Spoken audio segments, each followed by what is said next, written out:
Did you know that Eve's suffering inspired the women in the 1800s to resist? Let's talk about it. So, let's look at women in the 19th century. They were pioneers in advocating for their rights, just like those tech innovators who revolutionized our world today. So, let's take a look at Annie Besant. From 1847 to 1933 was her lifespan. For instance, she was a British socialist, theosophist, freemason, women's rights and home rule activist, educationist, and campaigner for Indian nationalism. In 1876, she boldly defended a controversial pamphlet on contraception, facing backlash from the government and the church, much like a lone tree standing firm against a raging storm. That sounds a bit like the backlash tech startups face when they disrupt traditional industries, doesn't it? Arthur H. Nethercot, her biographer, who wrote the first 5 lives of Annie Besant in 1960, and the last 4 lives of Annie Besant in 1962, compared the resistance to contraception to someone refusing to build houses against the elements yet readily curing diseases. It's like refusing to use a GPS while driving yet readily using an app to order food. It's so crazy.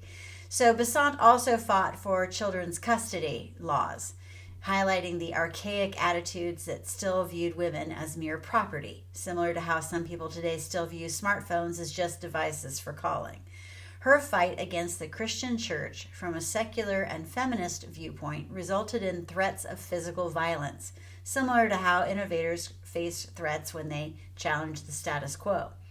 In Voices from Women's Liberation, another brave woman, Abby Kelly Foster, who lived from 1811 to 1887, claimed in 1853 that the church's influence on the education of young minds had the same potency to how modern-day social media influences our opinions today.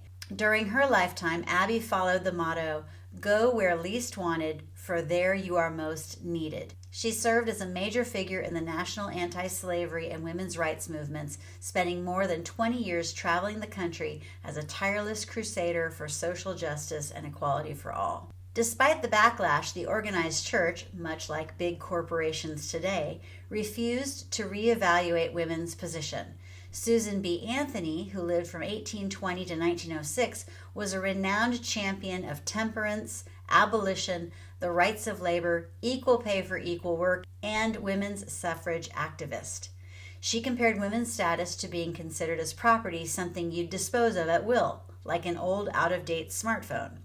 Just like how we marvel at the resilience of tech pioneers today, let's take a moment to appreciate the courage and determination of these women who laid the groundwork for the rights and freedoms we enjoy today. So Jen, where did you get all this information? From chapter 1 of my book, We Aren't Going Back, A History of Women's Social Progress Over 200 Years. I invite you to find it in Amazon and read it, because this is connecting the dots between what happened in the 1800s to where we are now. Okay, see you in the next video.